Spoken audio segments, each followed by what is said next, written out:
बिस्मिल्लाहिर्रहमानिर्रहीम। अस्सलाम वालेकुम। आज हम बना रहे हैं आलू चना चाट। तो इसके लिए आलू हमें बॉयल 3 अदद चाहिए, वो काट के बारीक डाल दिए हैं। वाइट चने हमने उबाल दिए थे, वो हम इसमें डालेंगे।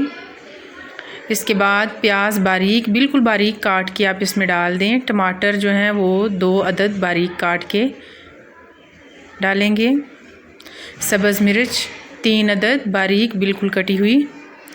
पापड़ी जो हमने घर में बनाई थी, इसकी रेसिपी मैं आपके साथ पहले शेयर कर चुकी हूँ, तो आप जाके देख लीजिए। इसके बाद दोबारा हम आलू और चने और बाकी चीज़ों की को इसमें डाल देंगे। टमाटर डाल दिए। अब सबसे एंड में हम इसके ऊपर दही से अच्छे से कवर कर देंगे पूरी चाट को, और पापड़ी को हम इसके साइडों पे रख देंगे।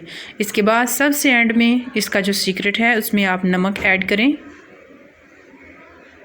अपनी ज़रूरत के हिसाब से। अगर पहले से मिला लेंगे तो ये पानी छोड़ जाएगी। इसके बाद चाट मसाला जो है वो इसमें हम डाल देते हैं, और सबसे एंड में और जो हर चीज़ में ज़रूरी होता है वो है धनिया। इसके साथ हम इसको गार्निश कर देंगे, और इसी के साथ हमारी चाट बनकर तैयार हो गई है। अगर रेसिपी आपको पसंद आई है तो चैनल को सब्सक्राइब करें, लाइक करें और अपनी फैमिली और फ्रेंड्स के साथ शेयर करें। इसी के साथ मुझे इजाज़त दें। अल्लाह हाफिज़।